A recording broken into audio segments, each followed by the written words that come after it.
Hey guys! Tonight we're stepping back to the mid-1970s into the world of young women who followed the music scene through the clubs of Los Angeles.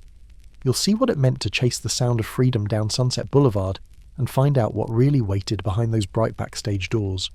So let's begin. You walk into Los Angeles in 1973, and the first thing that hits you is the neon. Sunset Strip glows like a promise. Clubs stacked shoulder to shoulder, names you've heard on transistor radios back home now lit up in bulbs. Whiskey A Go-Go, the Roxy, the Rainbow Bar and Grill. The air smells like exhaust and possibility. You're 17, maybe 16, maybe younger, and you believe you're about to step into something legendary. The groupie, that word. It sounds like belonging, like backstage access and closeness to people who matter. It sounds like freedom. But here's the thing about myths. They're designed to leave out the parts that don't photograph well. The groupie scene in 1970s Los Angeles wasn't invented by the girls who showed up. It was built by an industry that needed bodies to fill the spaces between performances, hotel rooms, tour buses, after parties that stretched into mornings nobody planned for. The music business celebrated rebellion, youth, and freedom. 3 words that looked great on album covers and sounded even better in interviews. What it didn't celebrate: safety nets, accountability, or what happened when the tour rolled out of town and you were still standing on the strip at dawn with nowhere to go. You imagine it like this. You'll walk through a stage door, someone will recognise something in you, and suddenly you'll be inside. Part of the family, part of the music. You've seen the photos, girls in velvet and fringe, draped over drum kits, laughing in black and white. They look weightless. They look like they belong. What the photos don't show: how many of those girls were gone by the next tour, replaced by someone younger, someone quieter, someone who didn't ask questions yet. The myth says you're choosing this. The myth says it's empowerment, self-expression, sexual liberation. And maybe some of that is true, in the same way a half-truth is still technically factual. But the whole truth includes the other half. You're valued for your body, for your youth, for your silence. You're valued for what you provide, not for who you are. And once you stop providing it, because you get older, or tired, or just because someone newer walks in, you're not valued at all. Rock and roll in the 70s was a boys' club with a velvet rope. The boys made the music, signed the contracts, got their names on the marquee. The girls got backstage passes if they were lucky, if they were useful. The power imbalance wasn't subtle, it was structural. The musicians, the managers, the roadies, the photographers, they held all the cards.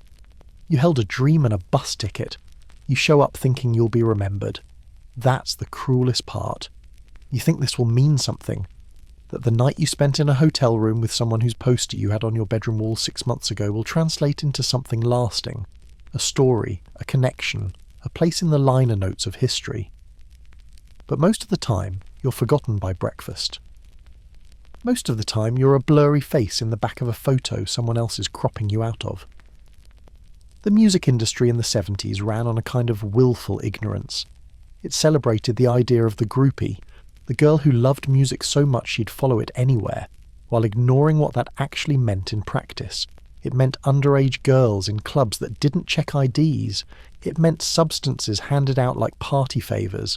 It meant consent that was less about choice and more about the path of least resistance. It meant a culture where being used was rebranded as being free. And the thing is, you wanted to believe it. You wanted to believe you were free, that you were choosing this, that the music mattered more than the morning after. Because if you didn't believe that, you'd have to look at what was really happening. You'd have to see yourself the way the industry saw you. Disposable. The myth glosses over this. The myth shows you the glamour and edits out the logistics. It doesn't show you waking up in a city you don't know, in a bed you don't remember getting into, with a headache that's half hangover and half realization. It doesn't show you trying to explain to your parents why you're not coming home for Thanksgiving, why your voice sounds different on the phone, why you can't quite meet your own eyes in the mirror anymore. The rock stars got to be legends. You got to be a footnote if you were lucky. More often, you didn't even get that.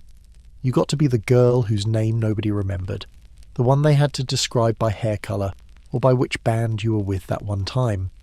You became a story someone else told at a party, And even then, they got the details wrong. And yet you keep showing up because the alternative, going back to wherever you came from, admitting that the myth was just a myth, feels worse than staying. Because there's still a part of you that believes if you just wait long enough, try hard enough, make yourself small enough or loud enough or cool enough, someone will finally see you. Not what you can do for them, just you. But here's what the scene actually saw. A resource, a demographic, a way to fill the empty hours between soundcheck and showtime. The groupie wasn't a person in the industry's eyes. She was a perk, part of the lifestyle package, like the rider in the dressing room or the limo waiting outside. Except the limo got maintained. The limo got brought back.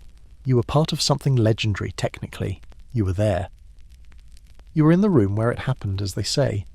But being in the room doesn't mean you had a seat at the table. It doesn't mean anyone asked your opinion or cared what you thought, or wondered if you were okay when the party finally ended and everyone went home.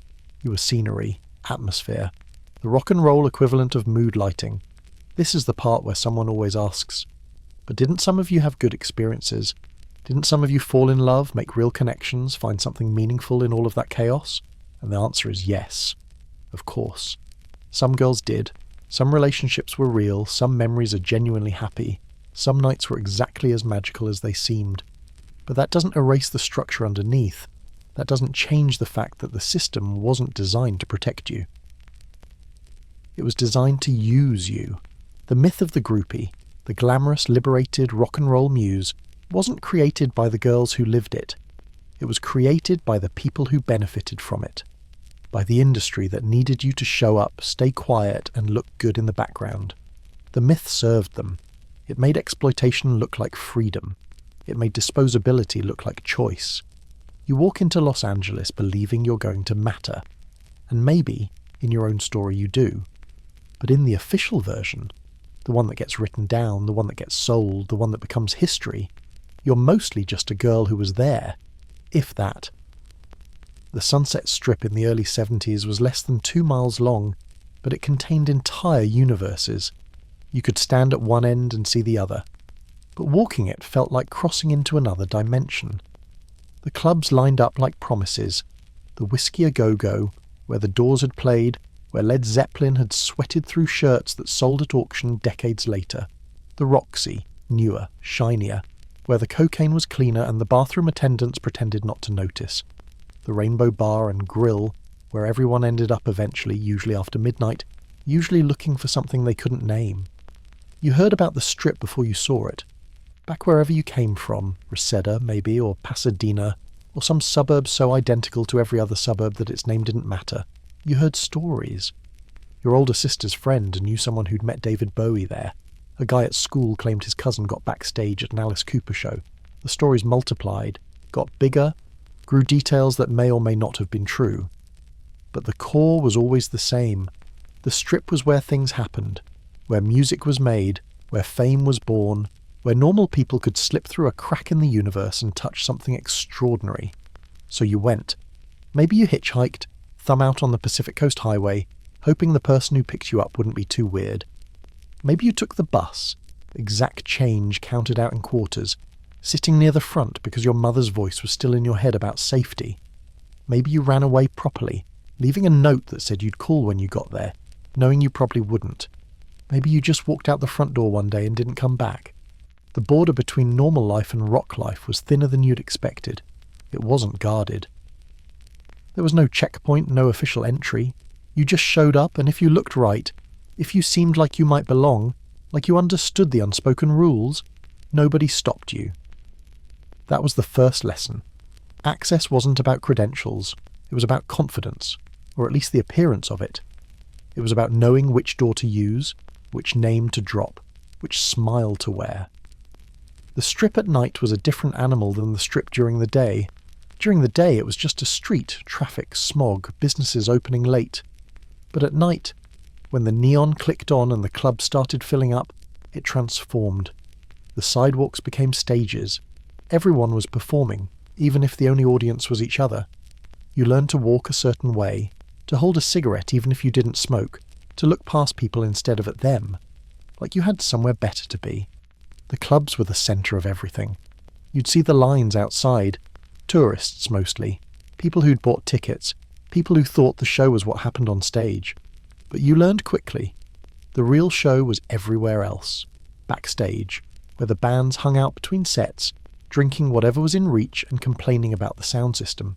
The parking lot behind the whiskey, where deals were made and pills were passed, and someone was always saying they knew where the after-party was. The booth at the Rainbow where the same people sat every night, holding court, deciding who was in and who was out. You wanted to be in. That was the engine underneath everything. You wanted to be the girl who didn't have to wait in line, who got waved through by the bouncer, who knew the bartender's name. You wanted to be the girl who showed up at soundcheck, who got invited back to the hotel, who was part of the landscape instead of just looking at it. The music was the excuse. The belonging was the point. But here's what you didn't realise at first. Belonging was conditional, temporary, subject to change based on factors you couldn't control. Your age, your look, your willingness to go along without asking too many questions. You could be in one night and out the next, and nobody owed you an explanation. The strip gave you access, but it didn't give you security. It didn't give you a safety net. It gave you a backstage pass and expected you to figure out the rest. The clubs had their own ecosystems. The whiskey was older, more established. The kind of place where you might see someone famous just standing at the bar. The Roxy was sleeker, newer money, bands on their way up instead of already there. The Rainbow was where everyone ended up when the shows were over, when the night was just getting started, when the official events ended and the unofficial ones began. Each place had its regulars, its rules, its hierarchy. You learned where you fit or where you were allowed to fit, and you stayed in your lane. The stage doors were the real thresholds. The front entrance was for civilians, for people who paid cover charges and ordered drinks at full price. But if you knew where the stage door was, if someone had taken you there once and shown you how it worked, you could skip all of that. You could walk past the line, past the bouncer, straight into the back where the band was, where the crew was setting up or breaking down, where the real business of the night happened. Getting through that door meant you'd been vouched for. Someone had decided you were worth bringing in, or at least worth having around. The strip promised escape, and it delivered. But escape from what? From boredom, from normalcy, from the feeling that your life was already written and all you had to do was follow the script your parents had laid out. The strip said, forget the script. Write your own story. Be part of something that matters, something that people will remember. And you believed it, because you needed to believe it. Because the alternative was going back to a life that felt like suffocation. But the strip also meant escaping from things you didn't plan on leaving behind. Safety, predictability. The structures that kept you contained but also kept you protected. You left your old life for the strip. And the strip accepted you. But it didn't replace what you'd left. It didn't give you a new home. It gave you a stage, and you were expected to perform. The nightlife consumed everything. The clubs closed at 2, officially, but nobody went home at 2. That's when the real night started. The hotel rooms, the houses in the hills, the after-parties that stretched until the sun came up and made everything look worse than it had in the dark. You learned to live on a nocturnal schedule, sleeping through the day, waking up when the rest of the world was finishing dinner. Your sense of time warped. Days stopped meaning anything. It was all one long night, punctuated by brief, uncomfortable periods of sunlight. The strip sold you a dream, that you could walk into a club and walk out transformed, that proximity to fame would make you famous, that being near greatness would make you great. And maybe that was true for some people. Maybe some people walked onto the strip and walked off with record deals, with marriages, with stories that had happy endings. But most people walked onto the strip and disappeared into it. They became part of the scenery, part of the story someone else was telling. You showed up thinking you'd found your tribe. And for a while, maybe you did. But tribes have structures, and the structure of the strip was simple. Some people mattered, and some people filled space. You could spend years trying to figure out which category you were in, or you could just accept it and play your part.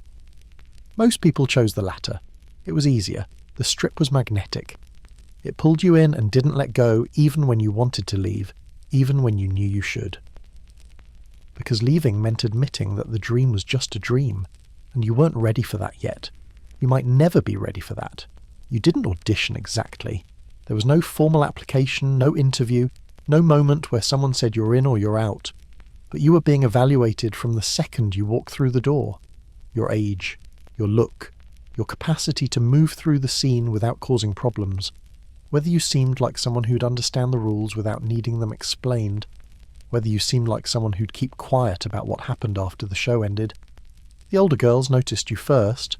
They always did. They'd been there long enough to recognise someone new, someone who didn't know how things worked yet.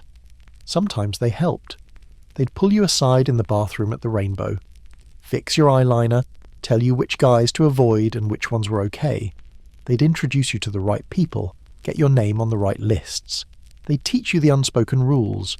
Don't ask for autographs. Don't act starstruck. Don't bring friends who can't handle themselves. Don't expect anything you're not willing to provide. Other times, they saw you as competition, someone younger, someone fresher, someone who might take their place. The scene had a shelf life, and everyone knew it. Your value peaked early and declined fast. The older girls, and older just meant 19, maybe 20, they could feel themselves aging out. So sometimes they helped you, and sometimes they made sure you didn't get too close to the centre too fast. The term den mother got used a lot. Women like Pamela Des Barres, who'd been around long enough to have credibility, who knew everyone, who could open doors or close them depending on how they felt about you. They weren't mothers in any real sense. They were gatekeepers. They controlled access. They decided who got brought backstage, who got invited to the after party, who got introduced to the band. You needed their approval, or at least their tolerance. Without it, you were just another girl standing outside the whiskey, hoping. Social networks mattered more than anything else. This was before the internet, before cell phones, before any of the technology that would later make connection instant and constant. So relationships were physical, tangible, built on who you knew and who knew you. If you knew someone who knew someone, you could get in. If you didn't, you couldn't. It was that simple. The scene ran on connections, on favours, on the informal economy of who owed whom what. Your look mattered. It always mattered. You couldn't show up in your high school clothes, couldn't look like you'd just stepped off the bus from the valley. You had to look the part. Thrift store velvet, platform boots, whatever mix of glam and bohemian and rock and roll seemed right. You studied the girls who were already in, tried to decode their style, replicated it as best you could with whatever money you had. The look said, I belong here. I understand this world. I'm not a tourist. Age lines were blurred in ways that should have been criminal, but mostly just got shrugged off. Some girls were 15, 14, younger. Sable Starr, who became famous for being a groupie, if famous is the right word, claimed she'd entered the scene at 11, though the details shifted depending on who was telling the story. The point is, nobody checked IDs, nobody asked how old you were, nobody seemed to care. Youth was currency. The younger you were, the more valuable, the more desired. It was predatory. It was normalised. It was both of those things at once. You believed you were making friends, real ones, people who'd remember you, who'd stay in touch, who'd matter to you and to whom you'd matter in return. And maybe some of that was true, maybe some of those connections were genuine, but most of the time you were being traded, passed along, introduced to someone new because you'd outlived your usefulness to the person who'd introduced you last time. You were currency in an economy you didn't fully understand. You were the ticket, not the person holding it. Managers and tour staff sometimes recruited directly. They'd see someone at a show, someone who looked right, and they'd make an approach. Always casual, always friendly. Want to come backstage? Want to meet the band? Want to come to the after party? They made it sound like you'd been chosen for something special, and maybe you had been, just not in the way you thought. The phrase, part of the family, got thrown around constantly. You'd hear it backstage, at parties, in hotel rooms at 4 a.m. You're part of the family now. Welcome to the family. We take care of our family. It sounded warm. It sounded safe. It sounded like you'd found a place where you belonged. But families have hierarchies. Families have rules. Families have people who benefit and people who get used. And you were always going to be in the second category, no matter how many times someone called you family. The impetus came from inside you mostly. That's what made it complicated. Nobody dragged you onto the strip. You walked there. You wanted to be part of something bigger, something that mattered, something that felt like it had meaning beyond the small, contained life you'd left behind. You wanted to be seen. You wanted to be special. You wanted to belong. Those wants weren't manufactured. They were real, but they were also exploited. The scene took what you wanted and used it against you, made it the price of admission, made it the thing that kept you coming back even when you knew you should leave. You didn't think of yourself as vulnerable. You thought of yourself as bold, as free, as someone who'd chosen this. And maybe you had chosen it, in a way. But choice requires information, requires power, requires the ability to say no, and have that no means something. And you didn't have any of that. You had enthusiasm, and youth, and a willingness to trust people you shouldn't have trusted. That's not the same as choice. The bands needed girls like you, not for anything specific, just for the atmosphere, for the feeling that they'd made it, that they were living the rock star life.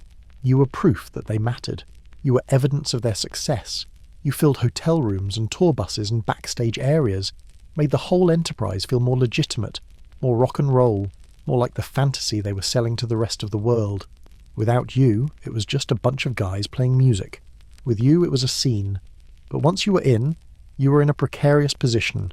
You had access, but no security. You were visible, but only as long as you were useful. You were part of something, but you could be cut out at any moment, and nobody would notice except you. The scene ran on disposability. People came and went constantly. You could be central one week and irrelevant the next. There was no pension plan for groupies, no retirement, no alumni network. You got used, and then you got replaced, and the world kept spinning. You showed up thinking this would be the beginning of something, and it was. Just not what you thought. It was the beginning of understanding how little you mattered to the people you'd come to see. How much of yourself you'd have to give to stay in the room. How quickly you could be forgotten once you stopped being convenient. The system didn't grab you, it seduced you. It made you think you'd found your people, your place, your purpose. And by the time you realized what you'd actually found, you were already too deep to turn back without losing everything you'd built. Or thought you'd built. The problem with building on sand is you don't realize it's sand until the tide comes in. And on the Strip, the tide always came in eventually. The backstage pass was laminated. Sometimes it was just paper with a stamp. Sometimes it was a wristband, crew scrawled in marker already smudged. It didn't matter what it looked like. What mattered was what it represented. You were inside. You weren't in the audience. You weren't standing in line.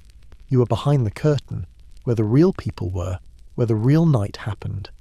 The pass was proof, and proof felt better than almost anything else.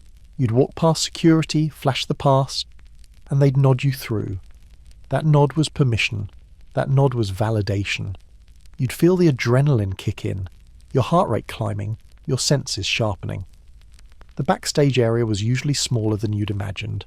Cramped hallways, cluttered dressing rooms, road cases stacked against walls. But it felt enormous.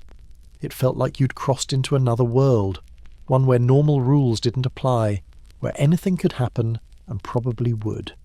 The drinks were free backstage. That was the first thing you learned. Beer in plastic cups, whiskey in glass bottles, wine if you were lucky. You didn't have to ask. You just took. People handed you things, pills sometimes, or joints or something stronger, and you took those too. Refusing felt wrong, felt like admitting you didn't belong, like revealing yourself as an outsider. So you accepted, you swallowed, you inhaled, you smiled, you fit in. You'd see the band eventually. Not right away. They'd be in their dressing room or tuning guitars or arguing about the set list, but eventually they'd emerge, and you'd be there, and someone would introduce you, or you'd introduce yourself, or you'd just stand there until someone acknowledged your presence. The acknowledgement was the point. Being seen by someone who mattered, even if they forgot you 10 minutes later, even if they never asked your name, for that moment, you existed in their world. The gap between being inside and actually being part of things was subtle, but unbridgeable. You were backstage, but you weren't in the band. You were at the party, but you weren't the reason for the party. You were there, but you were also decoration, a detail. Something to make the scene feel more complete, more rock and roll, more like what people imagined when they thought about this life. You were set dressing, but set dressing that breathed and laughed and occasionally spoke if someone asked a direct question. You believed you were special. Everyone backstage believed that, at least at first. You believed you'd been chosen, that someone had seen something in you, that you were different from all the other girls who'd wanted this. And maybe you were different. Maybe you were smarter, funnier, more interesting, but different didn't matter. What mattered was whether you were useful, whether you made the night easier or more complicated, whether you required maintenance or could maintain yourself. The privileges felt real, though. A ride home in the tour bus instead of hitchhiking. A photo with someone whose album you'd bought with babysitting money. A moment in a dressing room where someone famous smiled at you like you were a person, instead of just a presence. Those moments accumulated. They became your proof that this meant something, that you weren't wasting your time, that you were building towards something even if you couldn't quite define what. But the exits were never scripted. Nobody told you when your time was up, when you'd stopped being interesting, when the pass you'd been given had expired. You'd just show up one night and realise nobody was looking for you. The bouncer wouldn't wave you through. The person who'd introduced you to the band would be introducing someone else now, someone younger or quieter or more compliant. You'd be on the outside again, except now you knew what you were missing. That knowledge was heavier than ignorance ever had been. You were playing a role. You understood that, sort of. But you also believed the role might become real if you played it well enough. That if you were cool enough, pretty enough, undemanding enough, eventually you'd stop being the groupie and become the girlfriend, the muse, the one who mattered. Some girls made that leap. You'd see them sitting in the front row at shows, riding in the limo, wearing expensive clothes someone else had bought them. They'd made it. They were proof it was possible, but they were also rare enough that their existence felt like lottery odds. You kept playing anyway. The lottery is designed that way. The spotlight was temporary. That's the part nobody emphasised. You'd have your moment, your week, your month, your season, and then you'd fade. Not dramatically, not with an announcement or an ending. You'd just become less visible, less relevant, less necessary. The phone would stop ringing. The invitations would stop coming. You'd hear about parties you weren't invited to anymore, and you'd realise you'd been replaced. Someone else was getting your rides home, your photos, your moments. Someone else was playing your role now. You wake up one morning in a room you recognise but don't remember getting to. The sunlight is wrong, too bright, too harsh. Your head feels like someone's replaced your brain with cotton and regret. You piece together the previous night in fragments. The club, the drinks, the backstage area, the ride to someone's house in the hills. The details blur together. You can't remember if you wanted to leave or if you just forgot to ask. This happens more than once. The mornings start to pile up. You develop a routine, find your shoes, find your clothes, find your way to a phone, call someone who'll come get you. Or don't call. Just walk until you hit a bus stop, ride back to wherever you're staying now, sleep until evening, start again. The cycle repeats. The details change, but the structure stays the same. You're part of something. You're visible. You matter. Except you don't. Not really. Not in any way that lasts past dawn. The illusion of belonging was the product. That's what you were buying with your time, your youth, your willingness to show up and play along. The scene sold you the feeling that you were inside, that you'd made it, that you were one of them, and you bought it. You bought it over and over, even as the evidence accumulated that you weren't inside. You were adjacent, even as it became clear that being one of them wasn't an option, had never been an option, would never be an option. You were background, atmosphere, the girl whose name they'd remember if they tried hard enough, or not. You told yourself it was worth it. The access, the stories, the moments when someone famous treated you like you mattered. Those moments would add up eventually. They'd mean something. They'd transform into something lasting, something you could build on. That's what you told yourself. Because the alternative, that you were trading years for nothing, that you were disappearing into a scene that would forget you the moment you left, was too brutal to accept. The gap between fantasy and reality widened slowly. So slowly you didn't notice until you were standing in it, looking back at where you'd been. Looking forward at where you were going, realizing both directions looked empty. The fantasy said, you belong. The reality said, you're tolerated. The fantasy said, "You're building something." The reality said, "You're filling time until something better comes along." For them, not for you. You meet other girls in the same situation. You recognize each other. There's a look you share, a kind of understanding that doesn't need words. You're all playing the same game, following the same unwritten rules, hoping for the same unlikely outcomes. Sometimes you band together, sometimes you compete. Mostly you just coexist, orbiting the same spaces, waiting for your turn in the spotlight, however brief. The backstage pass gets you in the door, but staying in requires something else. Requires you to be easy, uncomplicated, undemanding. Requires you to laugh at jokes that aren't funny. Requires you to pretend you don't notice when someone can't remember if they've met you before. Requires you to accept that you're replaceable, interchangeable, temporary. Requires you to smile anyway. The illusion holds as long as you don't examine it too closely, as long as you don't ask too many questions, as long as you don't expect too much, as long as you keep showing up, keep playing your part, keep believing that this time will be different, this band will be different, this night will be the one where everything changes. The illusion holds until it doesn't, until you're too tired to maintain it, until the gap between what you're getting and what you're giving becomes too obvious to ignore, and then you're standing outside the whiskey at 2 a.m, pass or no pass, realizing nobody's looking for you, nobody's saving you a seat, nobody's wondering where you are. You're outside again. You've always been outside.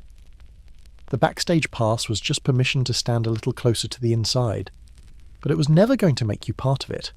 That was never the deal, even if nobody said so out loud. The belonging you felt was real in the moment. That's the cruelest part. It wasn't fake. It just wasn't permanent. It was the feeling, not the fact. And feelings fade. Facts remain. The fact, you were never as inside as you felt. You were just closer to the outside than you'd been before, and close only counts in horseshoes and hand grenades, as someone's father probably said once, in a different context, in a different life you barely remember anymore. 14 years old. Let that sit for a moment. 14. An age when most people are worried about math homework and whether anyone will sit with them at lunch. An age when you're not allowed to drive, vote, buy cigarettes, drink alcohol, sign a contract, or do basically anything society considers an adult responsibility. 14. That's how old Sable Starr was when she became one of the most well-known groupies on the Sunset Strip. She wasn't alone. The scene was full of girls who should have been in 9th grade. Some were. They'd show up to the clubs after school, still in their backpacks if they'd bothered going to class that day. Others had dropped out, moved out, run away, fallen through whatever cracks exist between childhood and whatever comes next. The rock world celebrated youth. It fetishized it. The younger the better, the newer, the more desirable. Being underage wasn't a liability, it was an asset. The clubs didn't check. The Whiskey, the Roxy, the Rainbow, they all had the same policy, which was no policy. If you looked right, if you acted right, if you seemed like you belonged, nobody asked for ID. Nobody asked how old you were. Nobody asked if your parents knew where you were. The door guys waved you through. The bartenders served you. The scene absorbed you. Being underage meant being desirable. It meant being at the peak of whatever value the scene assigned to you. It meant having a brief window where everyone wanted you, before you aged out, before you became too old to be interesting. 16 was common. 15 wasn't unusual. 14, 13, younger. Those ages show up in the stories if you dig into them, if you read the memoirs and interviews that came later, after the scene had collapsed and people had started talking. But at the time, nobody talked about it. It was just how things were. The rock stars dated teenagers. The roadies dated teenagers. The photographers took pictures of teenagers, and those pictures got published, and nobody seemed bothered by what they showed. Your parents back home believed you were safe. That's the thing. You'd told them you got a summer job, or you were staying with a friend, or you'd found an apartment and everything was fine. They believed you because parents want to believe their kids are okay. Because the alternative, that you were 17 and sleeping in different hotel rooms every other night, that you were taking pills from people whose last names you didn't know, that you were part of a scene that treated you like inventory, was too horrifying to accept. So they believed the lie, or they half believed it, or they fully didn't believe it, but didn't know what else to do. You felt older than you were. That's what everyone says looking back. You felt like an adult. You were in adult spaces, doing adult things, surrounded by adults who treated you like an adult. Except they didn't. Not really.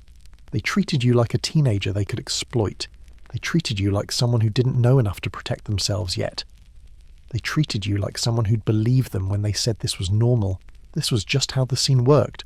This was what everyone did. But inwardly, you were still a kid. You wanted approval. You wanted to be told you were special. You wanted someone to take care of you.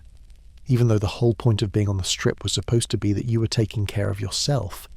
You didn't have the psychological tools to handle what was happening to you. How could you? Your brain wasn't finished developing. Your sense of self was still forming. You were supposed to be learning algebra and stressing about prom. Instead, you were learning how to navigate rooms full of people twice your age, all of whom had more power than you, all of whom knew it. The legal protections were non-existent. California law said you had to be 18 to drink, but nobody enforced it in the clubs. Age of consent laws existed, but nobody seemed aware of them, or they were aware and just didn't care. The whole structure of the scene depended on nobody asking too many questions, on everyone agreeing to look the other way. On the fiction that these girls, these children, were making informed adult choices, even though most of them couldn't legally consent to anything. You were expected to perform adult roles. Party girl, companion, muse, whatever the moment required. You were supposed to be sophisticated, worldly, experienced. You were supposed to know how things worked, even though nobody had explained them to you. You were supposed to handle situations you had no framework for handling, and when you couldn't, when you got scared, or confused, or overwhelmed, that was your failure. Nobody else's. You should have known better. You should have been able to handle it. Never mind that you were 15. The disconnect between what was expected of you and what you were actually capable of left you exposed. Emotionally exposed, physically exposed, legally exposed. You didn't have the power to say no and make it stick. You didn't have the leverage to demand better treatment. You didn't have the resources to leave if things got bad. You were a kid in an adult world, and that world chewed up kids and spit them out without a second thought. Your peers, the other girls in the scene, many of them were in the same situation. Underage, overwhelmed, in over their heads. You'd bond over it sometimes, late at night in someone's kitchen after everyone else had passed out. You'd share stories that made each other laugh because laughing was better than crying. You'd make plans to leave, to go somewhere else, to get out before it got worse. But then morning would come and the plans would evaporate and you'd all end up back at the whiskey that night, playing the same roles, hoping this time would be different. Some girls tried to step away, tried to go home, go back to school, rebuild something resembling a normal teenage life, but they'd built their identity around being part of the scene. They didn't know who they were outside of it, and the scene didn't offer exit counselling. It didn't have a program for helping people leave. You just left, or you didn't. If you left, you were forgotten within a week. Someone else took your place. The scene kept rolling. The age imbalance underpinned everything. It wasn't incidental, it was structural. The scene needed young girls, needed children, if we're being honest, because youth was the commodity being traded. Experience made you less valuable. Getting older made you less desirable. The system required a constant influx of new, young, naive girls to sustain itself, and it got them, year after year. A conveyor belt of teenagers who thought they were choosing an adventure but were actually choosing exploitation. The rock stars weren't ignorant of the ages. They knew. Everyone knew. It was an open secret. The kind of thing that got mentioned in whispers and ignored in practice. The photos exist. The documentation exists. Grown men in their 20s and 30s with girls who are clearly, obviously teenagers. And nobody stopped it. The industry didn't stop it. The media didn't stop it. The parents couldn't stop it. The girls themselves didn't stop it. Because they didn't understand they had the right to stop it. You look back now, decades later, and you see a child. You see someone who needed protection. You see someone who was failed by every adult in the room. But at the time, in the moment, you felt powerful. You felt chosen. You felt like you were the one in control. That's how effective the grooming was. That's how well the system worked. It convinced you that your exploitation was your empowerment, that your vulnerability was your strength, that your age was your advantage. It wasn't. Your age was the thing that made you easy to manipulate, easy to use, easy to discard when you stopped being convenient. The scene celebrated youth because youth was easier to control, harder to protect, more likely to accept whatever treatment they received because they didn't know any better. 14, 15, 16. Those ages shouldn't have been anywhere near the strip. They should have been in high school, figuring out who they were in safe environments with adults who actually cared about their well-being. Instead, they were in hotel rooms with rock stars. In tour buses heading to cities they'd never been to. In clubs at 3 a.m, substances in their system they couldn't identify. People around them whose intentions were never good. And the world called it liberation. Called it the rock and roll lifestyle. Called it anything except what it was. Exploitation of minors. Abuse disguised as adventure. Predation rebranded as freedom. The problem with being 14 in that scene was that 14 came with an expiration date. You had maybe 2 years, 3 if you were lucky, before you aged out, before you stopped being interesting, before the scene moved on to someone younger, fresher, newer. Your entire value was tied to your youth, and youth is the one thing nobody gets to keep. So you were always on borrowed time, always counting down, always 1 year, 1 month, one day closer to irrelevance. And when your time was up, when you turned 18 or 19 or just stopped looking as young as you used to, you were ejected from the system that had used you. No severance package, no thank you for your service, no acknowledgement that you'd given up your adolescence to be part of something that never valued you in the first place. You were just out, done, replaced, and you were supposed to figure out what came next with no support, no resources, no framework for processing what had happened to you. 14. That number should bother you. It should bother everyone. It bothered almost nobody at the time. That's the problem. That's why it sucked. That's why the age line being blurred wasn't just a detail. It was the foundation of the whole enterprise. The scene ran on girls who were too young to know better, and it ran for decades. The pills came in colours. Little blues, yellow jackets, reds. You learned the names fast. Valium, Quaalude, Seconal. The weed was Mexican brick mostly, harsh and brown and everywhere. Cocaine was for the stars, the managers, the people with money. You got it sometimes, passed down from someone who'd bought enough to share. Alcohol was the baseline. Beer backstage, whiskey at the Rainbow, wine at after-parties in the hills. Staying sober wasn't an option. Staying sober meant you weren't part of it. The first time someone handed you a pill, you probably hesitated. But only probably, and only for a second. Because everyone around you was taking whatever was offered, and nobody was falling over dead, and refusing felt like admitting you didn't belong. So you took it. You swallowed it dry, or with a swig of beer, or crushed it up and snorted it if that's what everyone else was doing. You waited for something to happen, and something did. The room got softer. Your anxiety faded. The gap between who you were and who you were supposed to be closed a little. You fit better. The mantra was, stay high, stay visible, stay connected. Being sober made you self-conscious. Made you notice things you were better off not noticing. Made you ask questions nobody wanted to answer. Being high made everything easier, made the music sound better, made the people seem more interesting, made the whole scene feel like what it was supposed to feel like. Magical, important, worth whatever price you were paying, which was your health, your boundaries, your capacity to consent. But you didn't think of it that way at the time. Rejecting the drug culture meant eviction, not officially. Nobody pulled you aside and said, if you don't take this, you're out. But the mechanism was subtler than that. If you didn't participate, you weren't fun. You weren't cool. You were a buzzkill. People stopped inviting you to things, stopped including you, stopped seeing you as part of the tribe. The scene had a million ways of excluding you without actually saying the words. Being straight edge wasn't an identity, it was a liability. So you accepted it.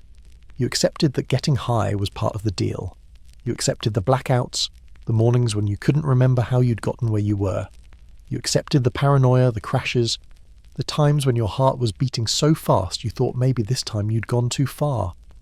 You accepted all of it because the alternative was being outside, and outside felt worse than anything that happened inside. Trust was the first casualty.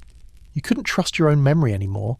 Whole nights disappeared, hours you couldn't account for, conversations you didn't remember having, decisions you didn't remember making. You'd pieced together the previous night from fragments, someone else's story, a photo, a bruise you couldn't explain. And you'd tell yourself it was fine. This was normal. This was what everyone did. Everyone's memory had holes.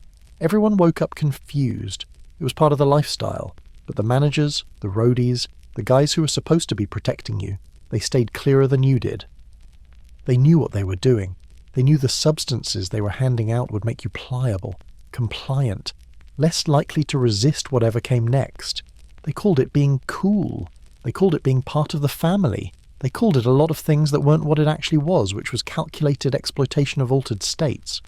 Control shifted so gradually you didn't notice. You thought you were in control. You thought you were making choices. But when you're high, your decision-making is compromised. Your ability to read situations is compromised. Your capacity to protect yourself is compromised. You're not making choices. You're accepting whatever's happening to you because you don't have the clarity to do anything else. You wake up in a strange city, Phoenix maybe, or San Diego, somewhere hot. Somewhere that isn't Los Angeles, somewhere you didn't plan to be. You're in a hotel room. You're not sure whose. The tour bus must have left while you were asleep, or passed out, if we're being accurate. You try to remember the previous night, the club, the show, the after party. Everything after that is blank, just gone. A black hole where your memory should be. This happened to everyone. That's what you told yourself. That's what everyone told you. Missing time was normal. Waking up confused was normal. Not knowing how you'd gotten somewhere was normal. The scene normalized dissociation, memory loss, complete loss of bodily autonomy. And you went along with it because going along was survival. Questioning it was a luxury you couldn't afford. The drugs created dependencies, not just chemical dependencies, though those too. But social dependencies. You needed the scene because the scene had access to substances you couldn't get anywhere else. You needed the people in the scene because they were the ones who'd share. Leaving meant withdrawal, not just from the chemicals, but from the entire social structure that had become your life. It was easier to stay. It was always easier to stay. Being under the influence makes you less likely to protect yourself. That's not news. That's basic chemistry, basic neuroscience. But the scene treated your vulnerability as a feature, not a bug. It wanted you impaired. It needed you impaired. Because sober, you might notice that the attention you were getting wasn't flattering. It was predatory. Sober, you might realize you didn't actually want to be in that hotel room, that car, that situation. Sober, you might leave. So they kept you high. Pills like candy. Drinks constantly refilled. Joints passed in circles. Lines cut on every available surface. The whole infrastructure of the scene was designed to keep everyone just impaired enough that nobody asked too many questions. Nobody pushed back too hard. Nobody noticed what was really happening until it was too late to do anything about it. You remember fragments. A bathroom somewhere. Tile floor. Someone holding your hair. A car ride. Light streaming past the window too fast. A conversation you had with someone whose face you can't picture. A morning when you woke up and your clothes were on wrong, backwards or inside out, and you couldn't reconstruct the night enough to know why. These fragments are all you have. The rest is just darkness. The blackouts weren't occasional. They were frequent. Regular. Part of the routine. You'd wake up having lost entire chunks of time and you'd just shrug it off. Everyone else did. Nobody talked about it like it was a problem. Nobody said maybe we should slow down, maybe we should stop, maybe this isn't healthy. The culture was keep going, go harder, push further. The culture was if you couldn't handle it, you were weak. So you handled it, until you couldn't anymore. Trust became impossible. You couldn't trust the people around you because they were the ones handing you pills you couldn't identify. You couldn't trust yourself because your memory was Swiss cheese. You couldn't trust your instincts because your instincts were compromised by whatever substance was currently in your system. Trust requires clarity. The scene required the opposite. It required fog. It required you to be just impaired enough that you'd go along without resistance. The managers who promised protection were often the ones exploiting you most. They'd say they were looking out for you. They'd say they'd make sure you got home safe. They'd say they'd keep the bad guys away. But they were the bad guys. They were the ones with the most access, the most opportunity, the most interest in keeping you dependent. They were the ones who benefited most from your impaired state. You realise slowly that you're not in control. Maybe you never were. You thought you were making choices, but you were making choices while compromised, which isn't the same as choosing freely. You thought you were having experiences, but many of those experiences are things that happened to you, not things you actively participated in. You thought you were living an adventure. You were being used. The drug culture and the exploitation weren't separate things. They were the same thing. The drugs were the tool. The exploitation was the goal. Getting you high made you easier to move, easier to use, easier to forget. It made you less likely to complain, less likely to resist, less likely to remember enough details to tell anyone what had happened. It made you the perfect victim for a system built on victimization, and when you tried to talk about it later, after you'd gotten out, after you'd gotten clean, people would say, "But you chose to take the drugs. You chose to be there. You chose all of it." As if choice made while impaired is the same as choice made while clear. As if being manipulated somehow transfers blame to the person being manipulated.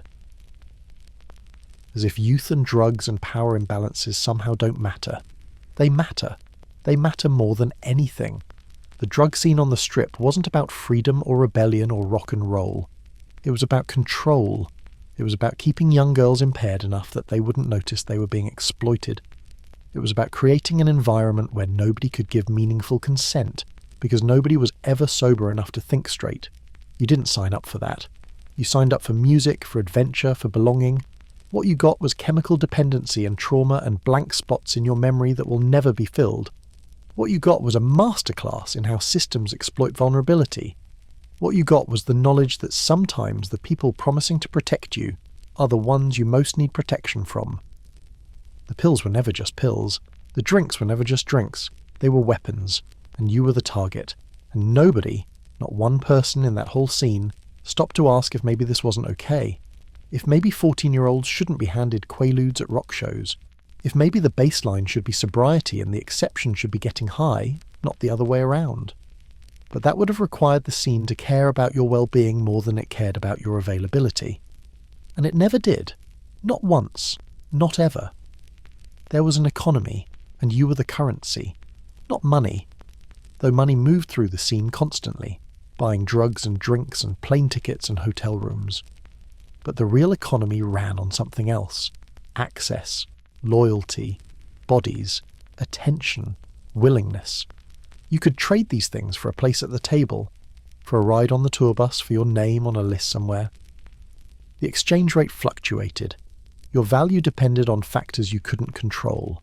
But make no mistake, you had value, just not to yourself. Your access to the band meant something. It meant you could open doors for other people, you could introduce someone new, vouch for them, get them backstage. That gave you power, sort of. The power to grant entrance, the power to be a gatekeeper, even if you were standing just inside the gate yourself, even if your own position was precarious. You could trade introductions for friendships, for protection, for the feeling that you mattered to someone. The older girls, the den mothers, the ones who'd been around, they controlled access like it was currency. Because it was. Knowing the right people meant you could get into the right rooms. Not knowing anyone meant you stayed outside. So the den mothers held power, real power, the kind that came from being established. They could help you or hurt you. They could bring you into the fold or freeze you out. And what they wanted in return was loyalty, compliance, respect for the hierarchy. Rumours circulated constantly. Who was with which band? Who'd gotten a ride to the next city? Who was staying in the hotel versus who was sleeping on someone's couch? The rumours mattered because they determined your status. Being known as someone who'd been with a famous musician elevated you. Being known as someone who'd been passed around diminished you. The difference was subtle and arbitrary, and could change overnight based on nothing more than who told what story to whom. You competed with other girls without ever admitting it. You were all friends, technically. You all claimed to support each other, but underneath that everyone knew. There were limited spots, limited attention, limited resources. The bands could only bring so many girls on tour. The hotel rooms only fit so many people. The after-parties only tolerated so much chaos. So you jockeyed for position.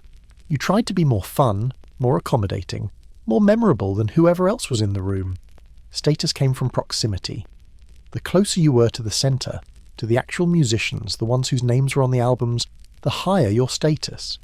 If you were just with the roadies, you were lower tier. If you were with the opening band, mid-tier. If you were with the headliners, top tier. If you were with someone genuinely famous, someone whose face was on magazine covers, you'd peaked. That was the summit, and everyone knew it, including you. The currency wasn't money because you didn't have money. Most girls on the scene were broke. You lived on whatever you could scrape together, whatever people gave you, whatever you could trade for. You crashed on couches or in cheap motels or in the tour bus if you were lucky. You ate whatever was backstage or at parties. You wore thrift store clothes or whatever someone had left behind. Money wasn't your leverage. Your youth was, your body was, your willingness was. You traded time for privileges. That's how it worked. You'd spend hours, days, weeks being available to someone, being around, being convenient. In exchange, you got access. You got to be part of the scene. You got to say you were with the band, even if it meant something different than what it sounded like. You got your name on lists. You got waved into clubs without paying cover. You got the feeling, however false, that you belonged. Once the tour ended, the economy collapsed. The relationships that had seemed solid evaporated. The promises people made vanished. The access you'd built disappeared overnight. The tour buses rolled onto the next city, and you stayed behind. The hotels checked out. The phone numbers you had stopped working. Everything you'd accumulated. The status, the connections, the feeling of being part of something. All of it turned out to be temporary, provisional, dependent on context that no longer existed. Some girls tried to monetize later. They wrote memoirs, sold stories to magazines, turned their experiences into something they could profit from. Pamela Des Barres did this successfully.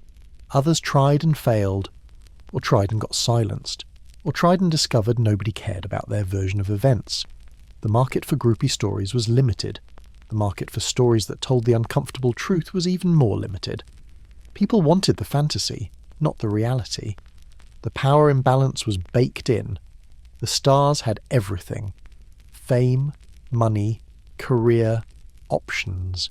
You had access to them. That was your leverage.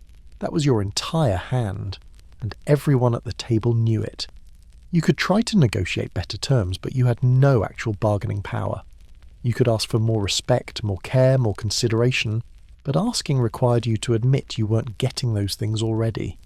And admitting that meant admitting your position was worse than you'd been pretending it was. The economy exploited imbalance. It required imbalance to function. If you'd had equal power, equal options, equal standing, the whole system would have collapsed. The scene needed girls who had less, who wanted more, who were willing to trade what they had for what they wanted. It needed desperation disguised as desire. It needed exploitation reframed as exchange. You think you're making deals, you think you're trading fairly, but the terms are set by people who have more power than you, and they've set the terms in their favour. You're agreeing to exchanges where you give everything and get fragments. You give your time, your body, your youth, your trust. You get temporary access, conditional belonging, a story you're not sure you want to tell. The other girls understood this, most of them. You talk about it sometimes, in the rare moments when you were alone together, when the men weren't around.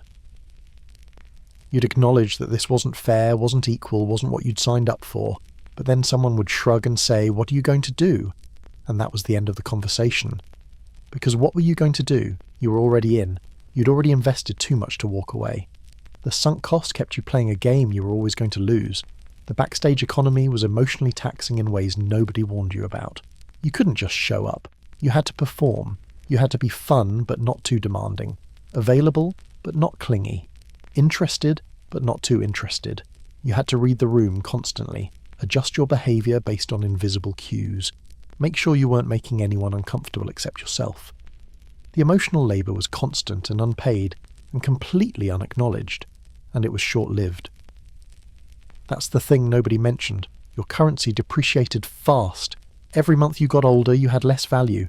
Every time a younger girl showed up, your position got shakier. Every time the scene moved on to a new band, a new trend, a new sound, you had to rebuild your access from scratch. Nothing lasted. Nothing accumulated. You were always starting over, always proving yourself again, always one step from being out. The informal economy of backstage life wasn't empowering. It was exploitative. It took what you had, youth, energy, willingness, and gave you back scraps. Temporary privileges, conditional acceptance, a a seat at the table as long as you didn't eat too much. It promised you belonging and delivered disposability. It promised you power and delivered vulnerability. It promised you a place in rock history and delivered anonymity. You thought you were making investments, building something, creating relationships that would matter, that would last, that would pay dividends later. But the backstage economy didn't work that way. It extracted value from you and gave you nothing you could keep. When it was done with you, you left with less than you'd brought. Less innocence, less trust, less sense of self, more trauma, more scars, more memories you'd spend decades trying to process. The economy ended when the music stopped, and the music always stopped eventually. Tours finished, bands broke up, the scene moved on, and you were left with whatever you'd managed to hold on to, which was usually not much.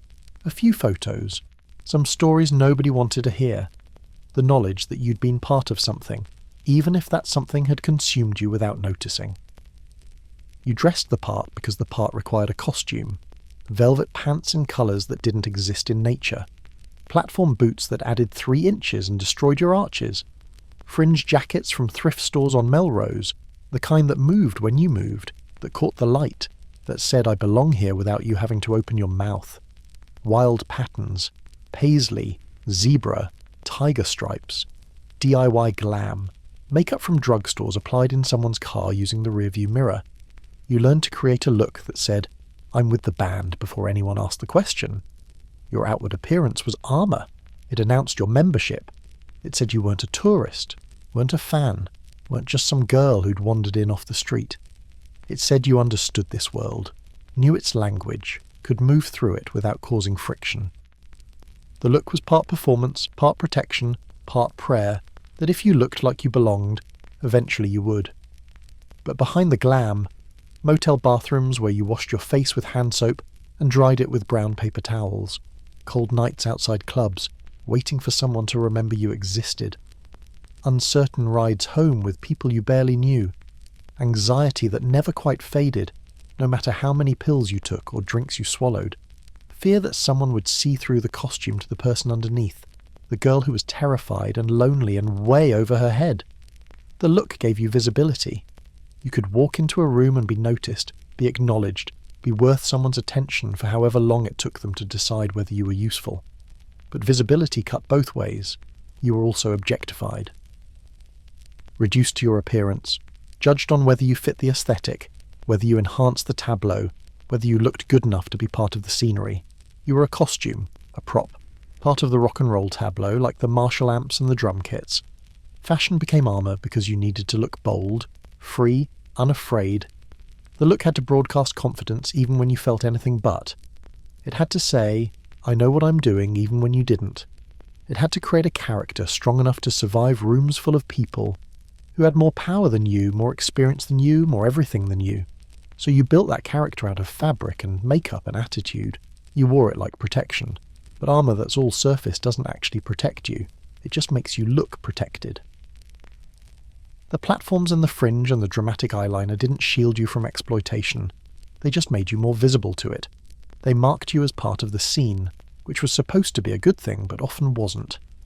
Being part of the scene meant being available, being accessible, being fair game. You carried bruises sometimes, real ones, finger marks on your arms, mysterious injuries you couldn't explain or didn't want to, but also metaphorical ones. Emotional bruises that didn't show but hurt worse. The bruises from being dismissed, from being forgotten, from waking up and realizing what had happened the night before, and knowing you couldn't do anything about it. The fashion covered these too, in its way. It let you pretend everything was fine. It gave you something to hide behind. Glam fashion in the 70s was about excess, about more is more, about taking up space. But for you, it often felt like the opposite, like you were trying to disappear into the costume, to become the character instead of the person, because the character was stronger, tougher, less vulnerable. The character could handle whatever happened. The person underneath wasn't sure she could.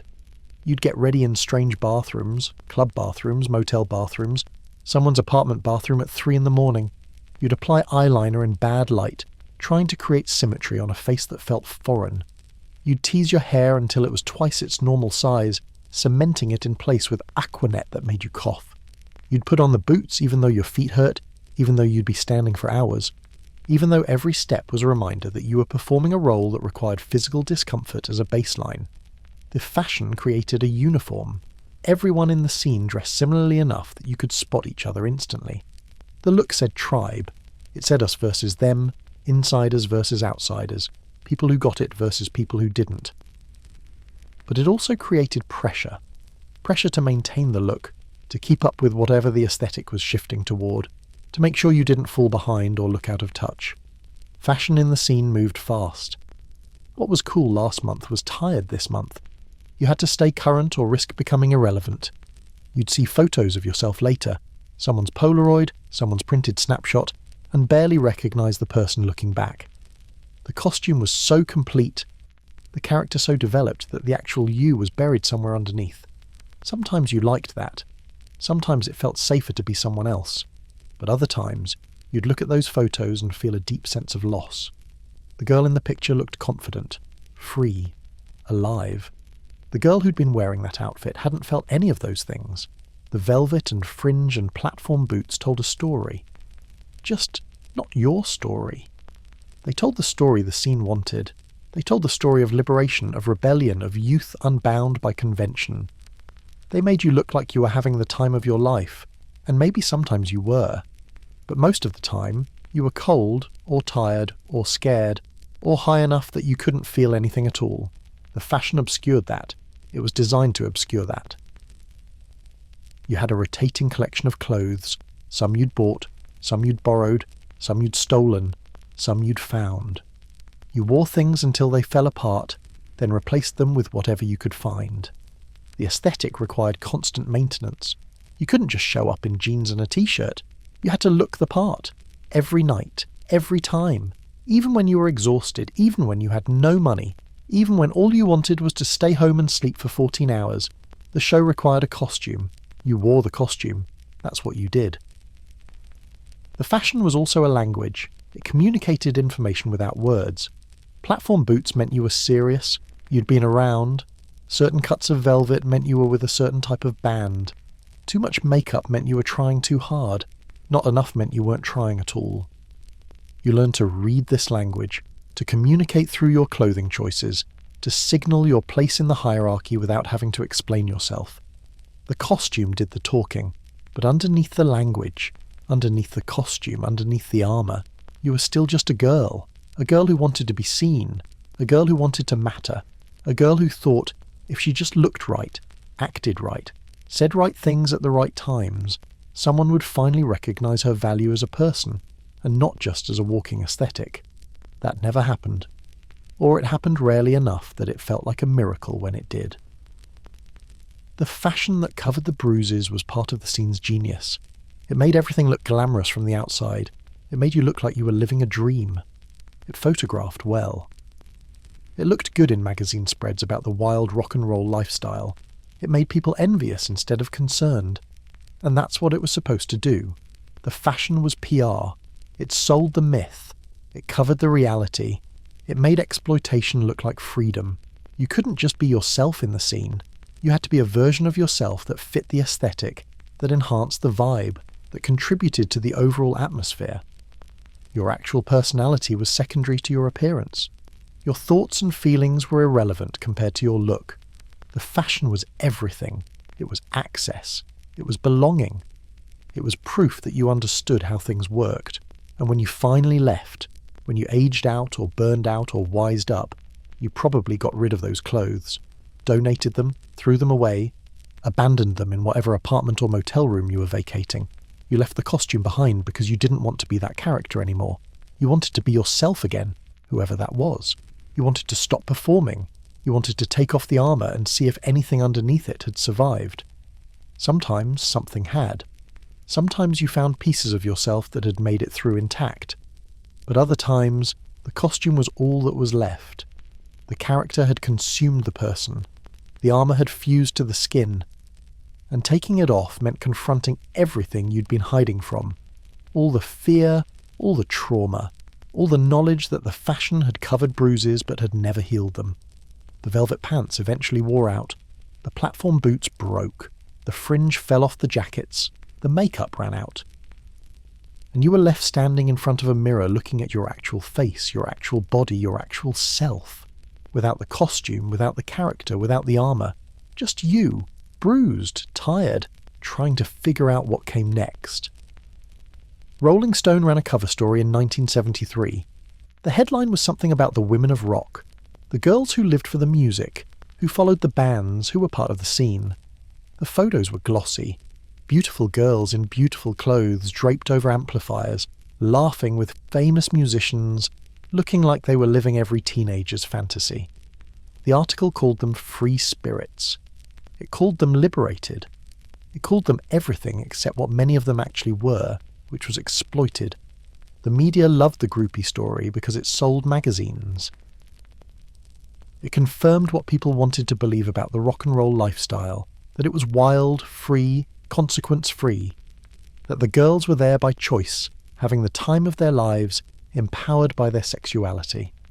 The narrative was simple. These girls loved music so much they'd do anything to be near it. And wasn't that romantic? Wasn't that the ultimate expression of fandom? The media framing ignored entire categories of reality. It ignored that many of these girls were underage, that consent was often coerced or non-existent, that the power dynamics were grotesquely imbalanced, that the scene chewed people up and spit them out, that behind every glossy photo was a story the photographer didn't capture. The morning after, the abandoned girl, the trauma that wouldn't surface for years. You internalized the media version of yourself. You had to, because the alternative was seeing yourself the way you actually were, young, vulnerable, being used, and that was too painful. So you bought into the myth. You told yourself you were free. You told yourself you were empowered. You told yourself you were part of something legendary. And maybe in some ways you were, but legendary for whom? Who got to claim the legend? The bands wrote the songs, got the credit, built the careers. You got to be a footnote about the wild times, if you were mentioned at all.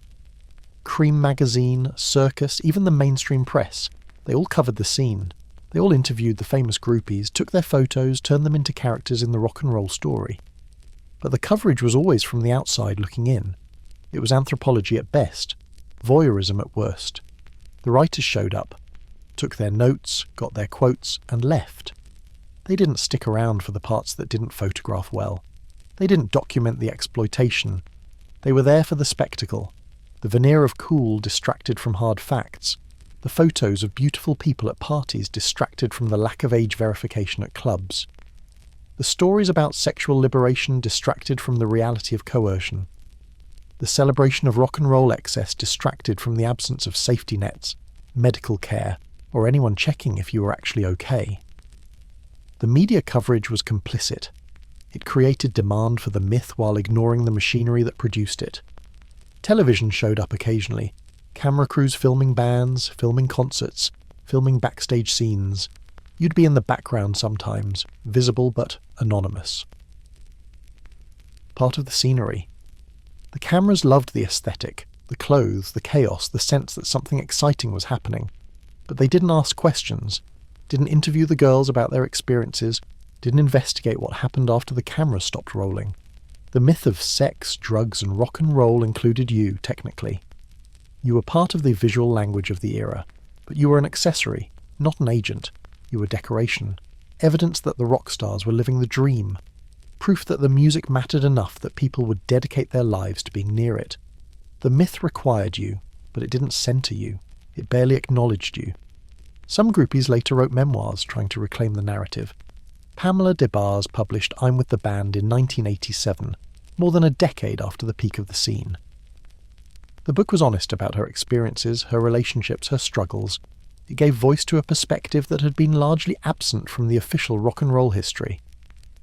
But even then, the reception was mixed. Some people celebrated her honesty, others dismissed her as a groupie trying to monetize her proximity to fame. The media had shaped perceptions so thoroughly that reclaiming the narrative meant fighting against decades of established myth. People believed what they'd seen in magazines. They believed the photos, the headlines, the stories that made everything look glamorous. Changing their minds required admitting that the media had been lying, or at least had been telling a very incomplete truth, and most people weren't interested in that admission. You'd see yourself referenced sometimes in articles about the era. Not by name, you weren't famous enough for that, but as part of the general groupie phenomenon. The writers would describe the scene, mention the girls who hung around, note that things were different back then. They'd make it sound quaint, nostalgic, like something from a distant past that couldn't happen now. They were wrong about that. The dynamics they were describing, young people seeking belonging, powerful people exploiting that need, those dynamics were timeless. The clothes changed, the music changed, the exploitation remained. The media romanticized everything.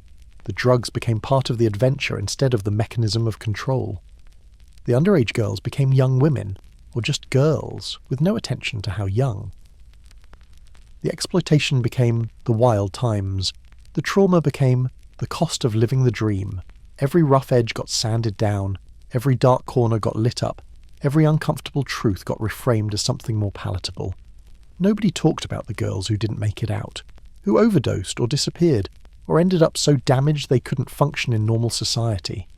Nobody talked about the suicides, the addiction spirals, the mental health crises that followed years of being used and discarded. Those stories didn't fit the narrative. Those stories weren't sexy. Those stories didn't sell magazines or concert tickets or albums, so they got buried. The photographers who documented the scene became famous. Their photos hang in galleries now, sell for thousands of dollars, appear in coffee table books about the glory days of rock. You're in some of those photos, anonymous, nameless, part of the background. The photographers got careers. You got nothing, except maybe a small thrill of recognition when you spot yourself in a book at a store, looking young and free and like someone who had no idea what was about to happen to her. In reality, few media pieces addressed the actual risks, the coercion, the blurred lines around consent, the absence of adult supervision or protection for minors, the industry's willful ignorance about what was happening in hotel rooms and tour buses. The media showed up for the party and left before the crash. They documented the high and ignored the hangover. The media's framing ignored the backstage shadow, the part where tours ended and girls got stranded, the part where musicians got bored and moved on, the part where you'd given years of your life to a scene that wouldn't remember your name a month after you left, the part where you tried to build a normal life but couldn't, because the rock and roll years had changed you in ways you couldn't undo. You watch documentaries now, decades later, about the 70s rock scene. They show the same photos you saw in magazines back then. They interview the same famous people. They perpetuate the same myths. And you sit there thinking, I was there. I know what really happened. I know what the cameras didn't show, but nobody's asking you. Nobody's interested in your version. The myth is more interesting than the truth. The myth is what people want. The truth is uncomfortable. The veneer of cool was meticulously maintained. Any story that threatened it got suppressed or ignored. Any girl who tried to tell the uncomfortable truth got labelled as bitter, as vengeful, as someone with an agenda. The industry protected itself by protecting the myth, by insisting that everyone who participated did so willingly, happily, without regrets, by insisting that the groupies were empowered, not exploited, by insisting that the stories of harm were exceptions, not the rule. But you knew better.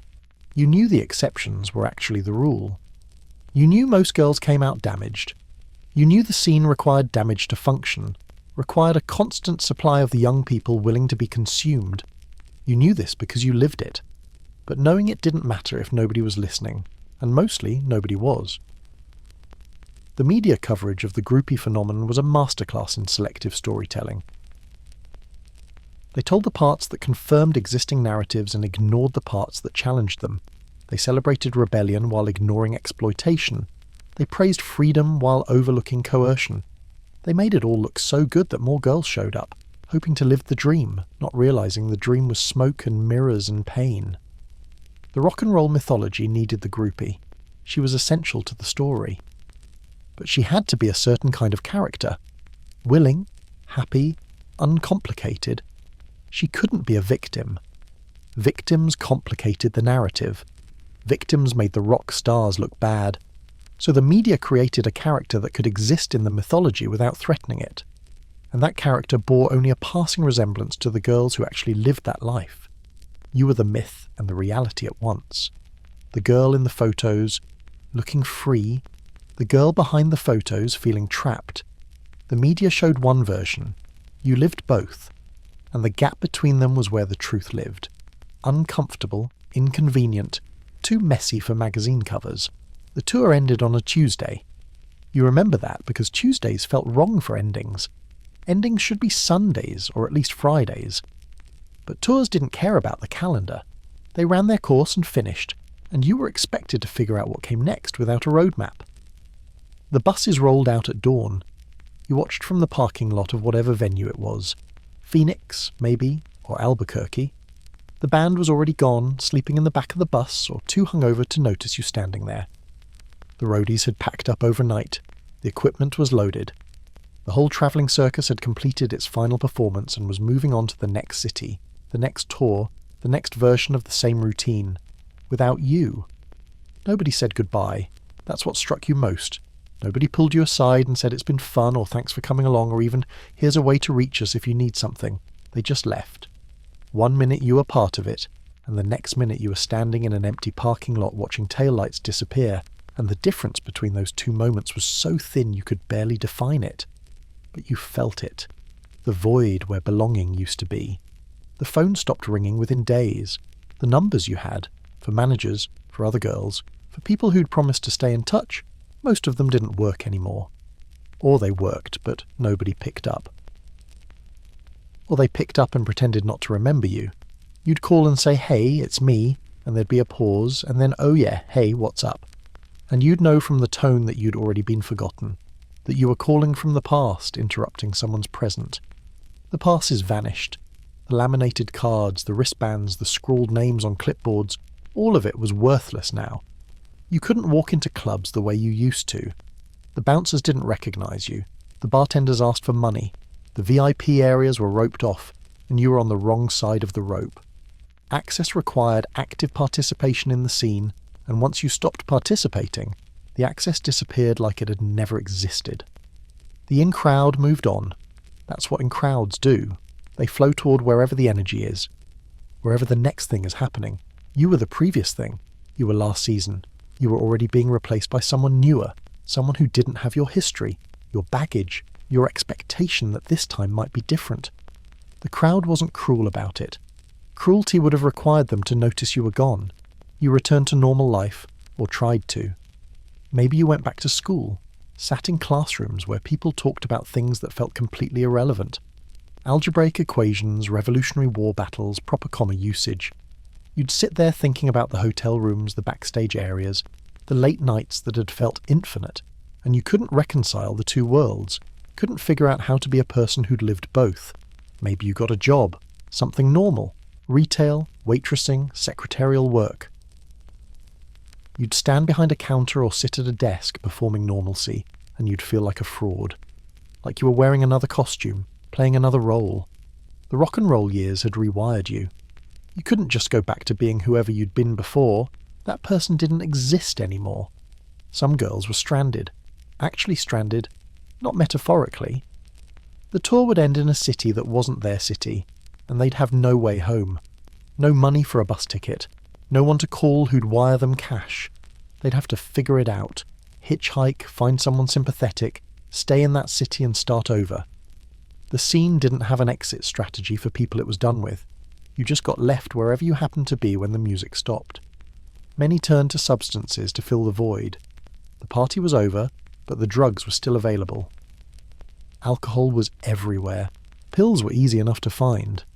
The habit you'd developed on the scene, using substances to cope, to numb, to feel less. That habit didn't disappear just because you weren't backstage anymore. If anything, it got worse. Because now you needed to numb different things. Disappointment, loneliness, the growing realization that you'd traded years for memories that hurt more than they comforted.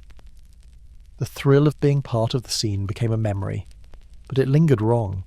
Nostalgia required happy memories. What you had were complicated memories.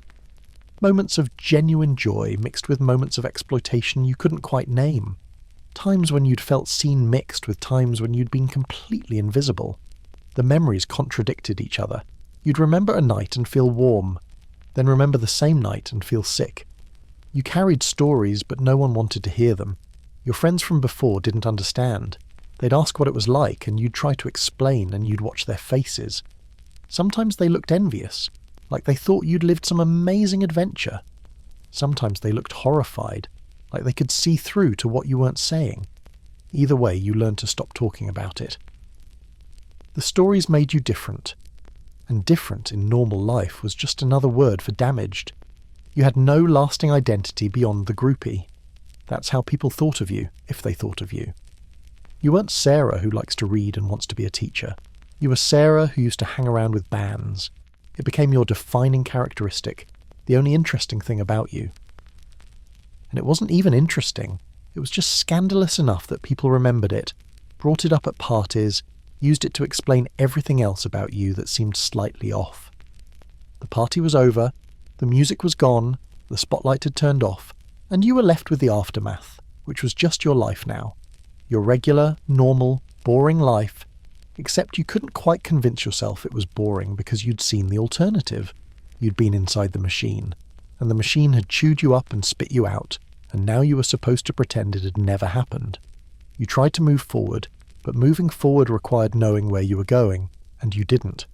The scene had given you direction, purpose, identity, all borrowed, all temporary, all fake in retrospect. But it had been something. Now you had nothing. No plan, no goal, no sense of who you were supposed to become now that you couldn't be who you'd been. The descent wasn't dramatic, it was gradual. A slow slide from I'm fine to I'm not fine to I don't know if I'll ever be fine again. You woke up in apartments that weren't yours. You took pills whose names you didn't know. You slept with people you didn't like because being alone felt worse. You watched yourself making bad decisions and couldn't quite figure out how to stop. The self-destruction was familiar. It felt like home. Some days were better. You'd wake up and think maybe today is the day I get my life together. You'd make plans. You'd be optimistic. You'd believe you could be normal, could build something stable, could leave the past behind and start fresh. And then something would trigger you. A song on the radio, a smell that reminded you of a dressing room, someone's laugh that sounded like someone you used to know, and you'd be back in it, back in the memories, back in the feeling, back in the place where you couldn't breathe. The pause hit you hardest at night. During the day you could stay busy, could distract yourself, could perform whatever role you'd taken on. But at night, alone, there was nothing between you and your thoughts. And your thoughts were not kind. They replayed scenes you wanted to forget. They asked questions you couldn't answer. They reminded you of everything you'd lost, everything you'd never actually had, everything you'd never be able to recover. You realized slowly that you'd paid a price, and you were still paying it. The scene had taken something from you. Your youth, your innocence, your sense that the world was safe or fair or interested in your well-being. It had taken years you couldn't get back, and in exchange, it had given you what? Stories you couldn't tell, memories that haunted you, an identity you couldn't escape but couldn't embrace either. The music stopped, but the aftermath played on repeat. It played in your nightmares.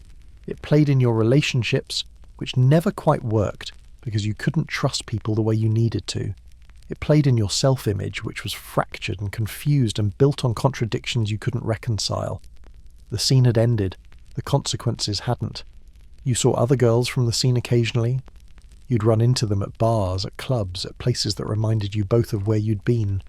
You'd recognize each other instantly, not by faces, which had changed, but by something else, a shared knowing. You'd exchange a few words, ask how they were doing. They'd lie and say fine. You'd lie and say fine too. You'd both know you were lying. You'd both pretend you didn't. Some of them were doing okay. They'd found ways to move on, to build lives that worked, to integrate what had happened to them without being destroyed by it. You were happy for them mostly, but also a little jealous. Because if they could do it, why couldn't you? What was wrong with you that you couldn't let it go, couldn't move past it, couldn't stop feeling like the girl in the parking lot watching the buses drive away? The music stopped, and you learned that stopping isn't the same as ending. Ending implies closure. Stopping just means the thing that was happening isn't happening anymore. But all the consequences, all the damage, all the ways it changed you, Those kept happening. Those are still happening. The music stopped years ago. You're still standing in the parking lot. The buses are still driving away, and you're still trying to figure out what comes next. Pamela Des Barres published her memoir in 1987. I'm with the band, Confessions of a Groupie. The title was honest, at least. She wasn't hiding what she'd been, wasn't trying to rebrand it as something more respectable. She owned it. The book was a bestseller, got her on talk shows, turned her into a minor celebrity. More famous for writing about famous people than most of the girls who'd lived similar lives would ever be for living them. The book was revelatory in some ways. It gave voice to a perspective that had been largely absent from rock history. Here was someone from inside the scene telling her story in her own words, not filtered through a journalist or a photographer. She wrote about the excitement, the music, the relationships. But she also wrote about the loneliness, the disposability, the sense that she was always auditioning for a role that might get recast at any moment. Other women followed. Not as many as you might expect, but some. They wrote memoirs, gave interviews, participated in documentaries. They tried to reclaim a narrative that had been written about them, not by them. They tried to complicate the simple stories. The groupie as victim, the groupie as villain, the groupie as cautionary tale. They tried to say, we were there, we were people, we mattered, even if you didn't notice. The testimonies challenged the romantic myth. They exposed power imbalances that had been obvious to everyone except, apparently, the people with the power. They described what it felt like to be 17 in a hotel room with someone twice your age who everyone said you were lucky to be with. They described the morning after silences, the walk of shame that wasn't shame exactly but also wasn't pride.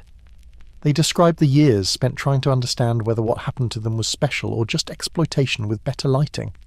These women described being present, being in the rooms where history happened, tour buses, recording studios, hotel suites. They'd been there for conversations, for writing sessions, for the moments between public moments. They'd witnessed rock history from angles nobody else had, and their presence meant something, should have meant something. But for decades, it hadn't. They'd been invisible witnesses, ghosts in the background of other people's stories. Some faced backlash. Of course they did. You don't challenge a mythology without angering the people who benefit from it. Rock stars who'd been portrayed in the memoirs sent cease and desist letters. Fans accused the women of lying, of exaggerating, of trying to profit from their proximity to fame. The industry preferred the groupie to stay silent, to remain a character instead of becoming a person with a voice and a perspective and a right to her own story. Speaking out meant confronting shame. Shame that had been imposed from outside, society's judgment about women who'd been sexually active, who'd lived outside conventional boundaries, but also shame from inside, the growing understanding that you'd been used, that you'd participated in your own exploitation, that you'd believed myths that were designed to hurt you. Speaking out meant dragging all of that into light and examining it while everyone watched. The women had to rewrite memory, not falsify it, but complicate it. Memory is tricky after trauma.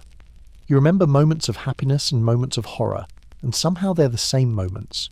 You remember feeling powerful and feeling powerless in the same night, sometimes in the same interaction.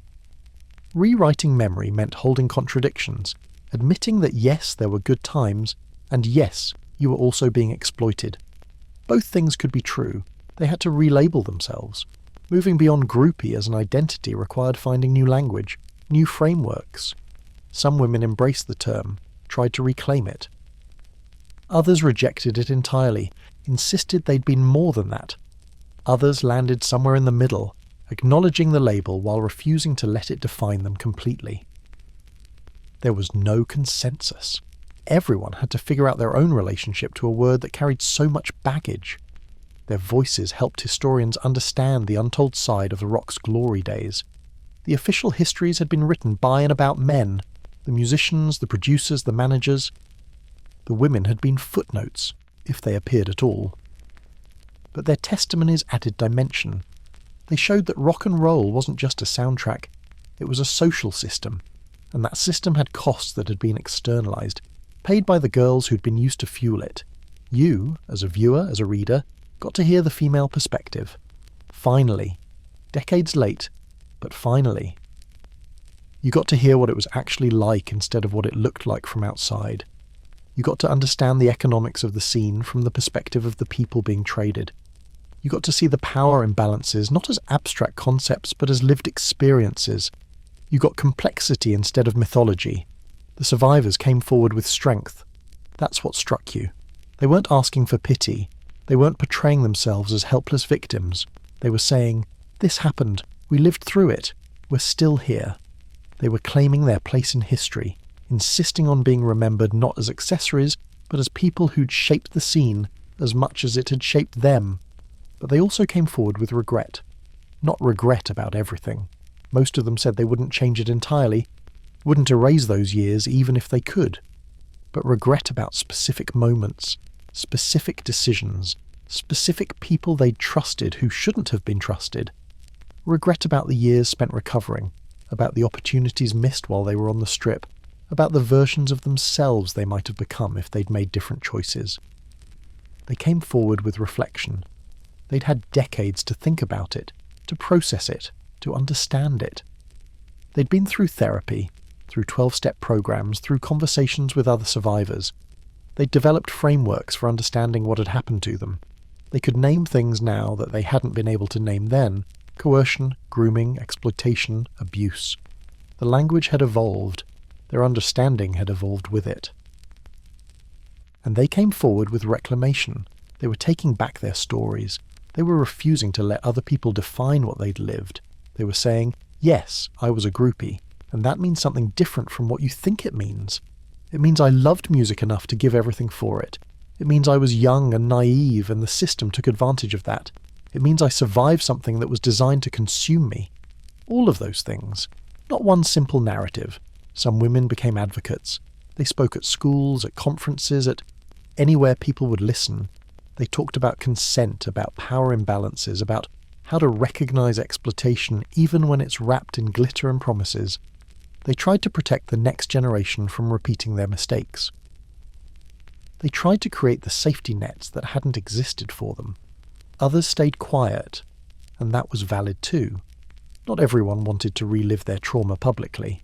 Not everyone wanted to be defined by what had happened to them decades ago. Some women moved on, built lives that had nothing to do with rock and roll, never told their stories. Their silence didn't mean nothing had happened. It meant they'd chosen to process it privately, to heal without an audience. The women who spoke out did something important. They complicated the narrative. They forced people to reckon with the fact that the glory days of rock had a shadow side, that the sex and drugs and rock and roll had casualties, that the girls who'd been part of the scene weren't just colourful characters, they were people who'd been harmed and who deserved acknowledgement, if not apology. But speaking out didn't fix everything. The rock stars mostly didn't apologise. The industry mostly didn't change. The mythology mostly remained intact, with the women's testimonies treated as asterisks rather than corrections. The culture listened, sort of, but it didn't fundamentally shift. People kept celebrating the same era, the same bands, the same stories. They just added a note. Yeah, some bad stuff happened. But wasn't the music great? The women kept speaking anyway, because silence had protected the system, because staying quiet had allowed the exploitation to continue, to be replicated in new scenes with new girls. Because somebody had to say the uncomfortable truths, even if saying them changed nothing, even if the world preferred the myth.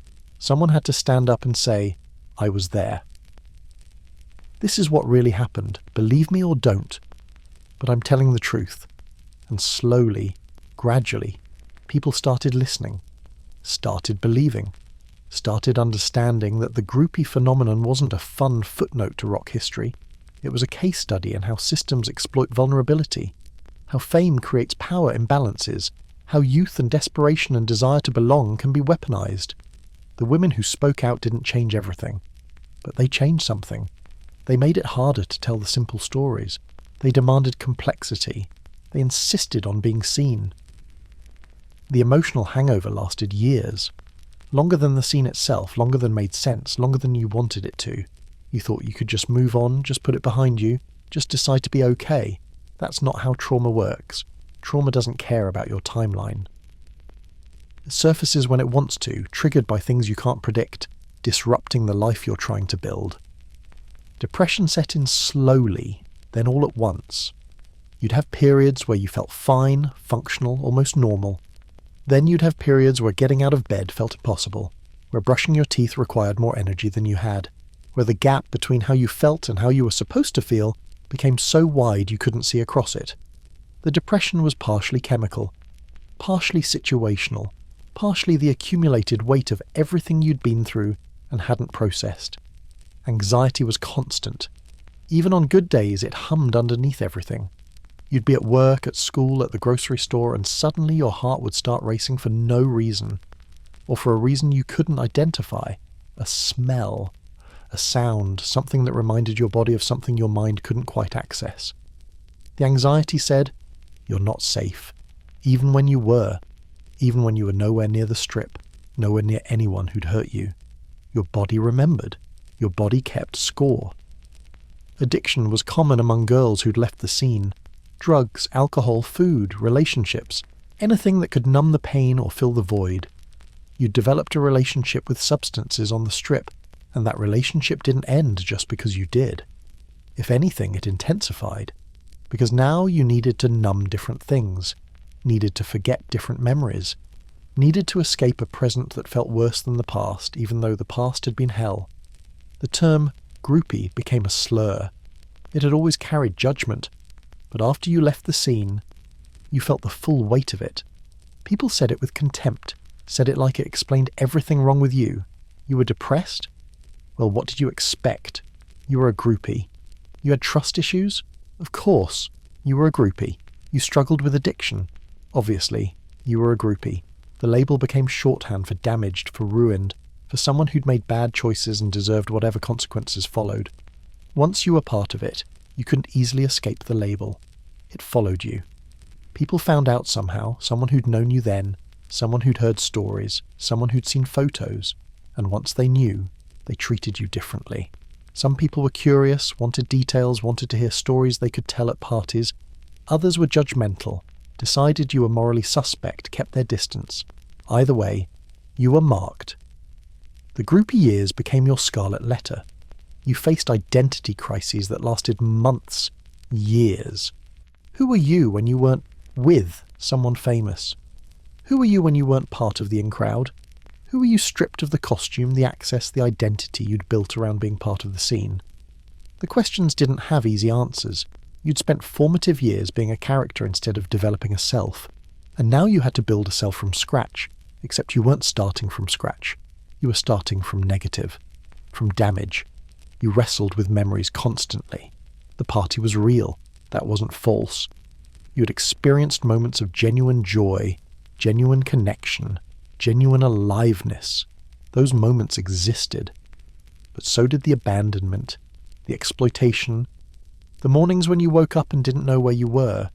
Both sets of memories were real, and reconciling them was nearly impossible. How could something be both the best time of your life and the worst? How could you feel nostalgic for something that had nearly destroyed you? The emotional hangover manifested physically. Chronic pain, autoimmune issues, mysterious illnesses doctors couldn't explain. Your body was expressing what your mind couldn't process. The trauma lived in your muscles, your nervous system, your gut. You'd go to doctors, describe symptoms, get prescriptions that didn't help. Because the problem wasn't medical, it was psychological, spiritual, existential. But try explaining that to an insurance company. You came down from the high, but you didn't land safely. The descent was more like a crash. Like falling from a height without a parachute. You hit ground hard and the impact reverberated through everything. Your relationships, your career, your sense of self, your mental health. Everything was damaged by the fall, and you were expected to just get up, dust yourself off, keep walking. Like falling from that height was normal. Like everyone survived impacts like that.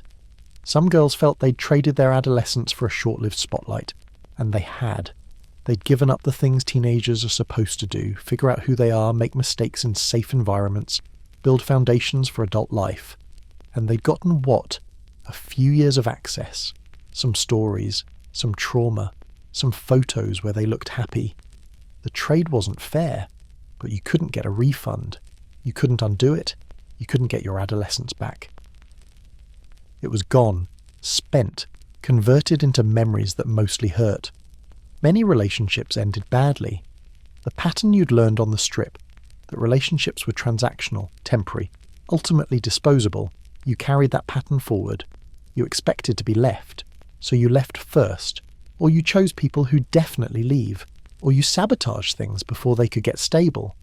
You couldn't trust. You couldn't be vulnerable. You couldn't believe someone might stay.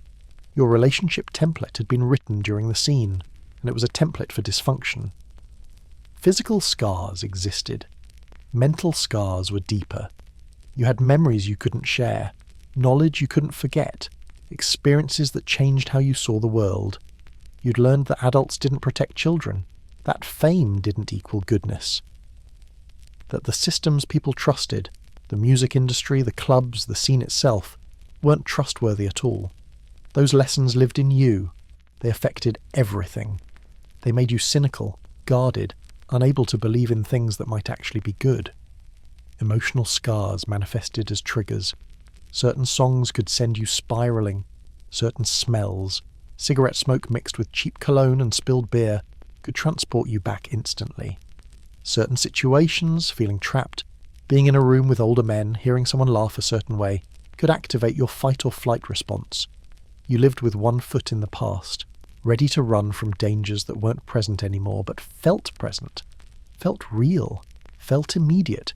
You realized the party was not sustainable, obviously, but the realization came late. You'd believed, on some level, that the high could last forever, that the access would continue, that you'd found a life that worked, even if it was chaotic. But everything ends. The party ended, the music stopped, the lights came on, and you were left with the bill, emotional, physical, spiritual, left with the cost of everything you'd consumed and everything that had consumed you.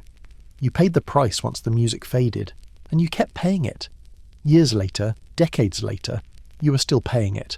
Still in therapy, still working through it, still trying to understand what happened and why and how to move forward. The scene took a few years of your life. The aftermath took everything after. That was the real cost, not the time you spent on the strip, the time you spent trying to recover from the strip, the years lost to depression, addiction, dysfunction. The relationships that failed, the opportunities missed, the person you might have become if you hadn't been derailed. The long tail was longer than the event. The scene lasted, 2 years? 3? The emotional hangover lasted 20, 30, the rest of your life. You were still that girl sometimes, in your head, still standing in the parking lot, still trying to figure out why the buses left without you, still wondering if you'd mattered at all, or if you'd just been one more disposable girl in a system designed to consume you. The emotional hangover was waking up at 40 and realizing you still flinched when someone raised their voice. It was being 50 and still unable to trust. It was being 60 and still carrying shame about things that weren't your fault. It was a lifetime of paying for mistakes you made when you were too young to know they were mistakes. It was carrying weight that should have been shared, but ended up being yours alone. The fun ended. That was supposed to be the end of it, but it wasn't. It was just the beginning of everything that came after. The bands got rich. The managers got richer. The promoters, the record labels, the photographers who documented it all, they benefited. They built careers, accumulated wealth, created legacies. The groupie scene was part of the product they were selling, part of the lifestyle, part of the mythology that sold albums and concert tickets. You were infrastructure. You were part of the value chain. But the value didn't flow to you. Accountability was minimal. That's the polite way to say it. The accurate way to say it, accountability was non-existent. Nobody was held responsible for what happened to underage girls in clubs. Nobody faced consequences for the coercion, the exploitation, the abandonment. The system benefited everyone except the girls it consumed, and the people who benefited had no interest in examining that fact too closely. Laws protecting minors existed technically. Age of consent laws, laws about serving alcohol to minors, laws about statutory rape. They existed on paper. They just weren't enforced. Not in the clubs, not on tour buses, not in hotel rooms where rock stars brought teenagers. The law looked away. The industry looked away. Everyone looked away except the girls themselves, and nobody was listening to them. Protections against sexual exploitation were weak or ignored. The 70s were supposed to be about liberation, about sexual freedom. But freedom requires power, requires choice, requires the ability to say no. Most of the girls on the strip didn't have those things. They had vulnerability disguised as freedom. They had exploitation rebranded as liberation, and the industry loved it because it meant they could do whatever they wanted without consequence. You walk into Los Angeles in 1973, and the neon promises everything. The groupie, that word sounds like belonging, like backstage access, like mattering. But here's the thing about myths. They're designed to leave out the parts that don't photograph well. The music industry celebrated rebellion and freedom, 3 words that looked great on album covers. What it didn't celebrate, what happened when the tour left town and you were still standing on the strip at dawn with nowhere to go. You imagine walking through a stage door and suddenly being inside, part of the family. What the photos don't show. How many girls were gone by the next tour, replaced by someone younger, someone who didn't ask questions yet. The myth says you're choosing this, that it's empowerment and liberation. But the whole truth includes the other half. You're valued for your body, your youth, your silence. Once you stop providing those things, you're not valued at all. The power imbalance wasn't subtle, it was structural. The musicians, managers and roadies held all the cards. You held a dream and a bus ticket. You show up thinking you'll be remembered. That's the cruelest part. But most of the time, you're forgotten by breakfast. The industry ran on willful ignorance, celebrating the groupie idea while ignoring what it actually meant. Underage girls in clubs that didn't check IDs, substances handed out like party favours, consent that was more about the path of least resistance than choice. The Sunset Strip was less than 2 miles long, but contained entire universes. You heard about it before you saw it, stories that multiplied and grew details that may or may not have been true. So you went. Maybe you hitchhiked. Maybe you took the bus. Maybe you just walked out the front door one day and didn't come back. The border between normal life and rock life was thin. There was no checkpoint. You just showed up, and if you looked right, nobody stopped you. The clubs at night transformed everything. The sidewalks became stages. Everyone performed. You learned to walk a certain way, to hold a cigarette even if you didn't smoke, to look past people like you had somewhere better to be. The real show wasn't on stage. It was backstage, in parking lots, in booths at the Rainbow where the same people sat every night, deciding who was in and who was out. You didn't audition exactly, but you were being evaluated from the second you walked in. Your age, your look, your capacity to move through the scene without causing problems. The older girls noticed you first. Sometimes they helped, sometimes they saw you as competition. Social networks mattered more than anything. If you knew someone who knew someone, you could get in. The scene ran on connections, on favours, on who owed whom what. Age lines were blurred in ways that should have been criminal but mostly got shrugged off. 14, 15, 16. Those ages show up in the stories if you dig. Sable Starr claimed she'd entered the scene at 11. Youth wasn't a liability, it was an asset. Being underage meant being at the peak of whatever value the scene assigned to you. Nobody checked IDs. Nobody asked if your parents knew where you were. The pills came in colours. You learned the names fast. The weed was everywhere. Cocaine was for the stars. Staying sober wasn't an option. It meant you weren't part of it. The first time someone handed you a pill, you probably hesitated for a second. Then you took it, because refusing felt like admitting you didn't belong. The mantra was stay high, stay visible, stay connected.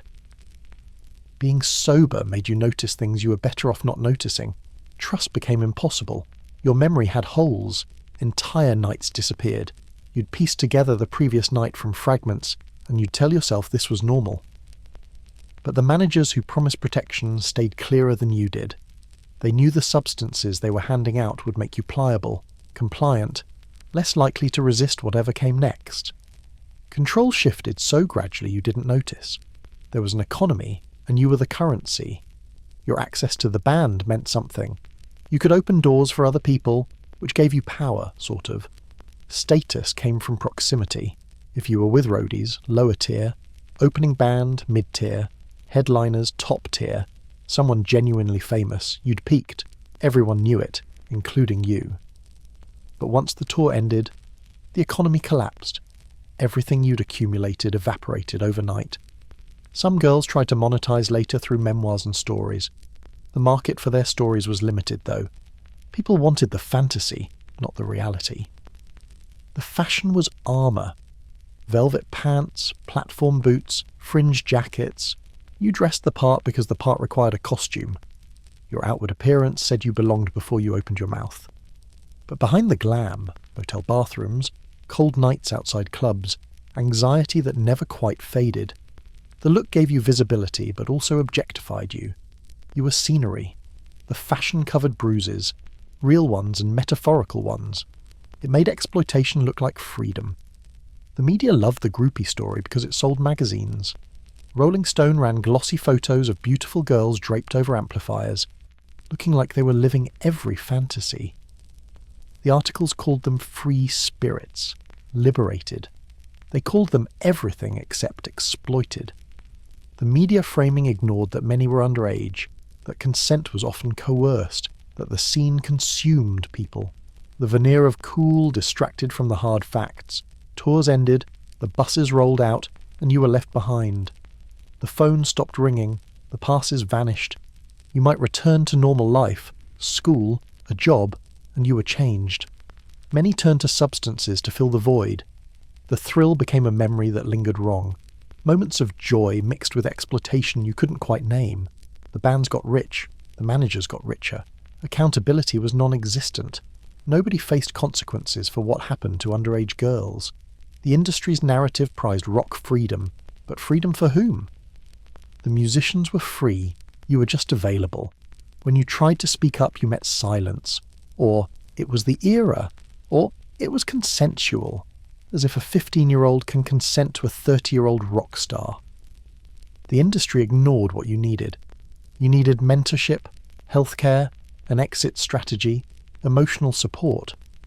What you got was access, the privilege of being used. Who looked after you when you were no longer useful? Nobody. You were expected to look after yourself even though you were a child with no resources. The industry moved on. You were left to figure it out alone. Being a groupie wasn't simply about sex. That's what people think, but that misses everything. It was about trying to matter, about trying to be part of something bigger. You wanted to be included in the music, the movement, the cultural shift. But the system treated you as less, peripheral, expendable, easy to replace. The fantasy promised freedom. The reality handed you fragility. You paid in youth, in innocence, in safety. But you also gained a story. You gained lessons about power and exploitation. You gained an identity, complicated, painful, but yours. You survived. Parts of you didn't make it, but you survived enough. And now, decades later, you're reclaiming the word groupie. You're owning your story, the good, the bad, the ugly, on your terms, because it's yours, you lived it, and nobody gets to take that from you again.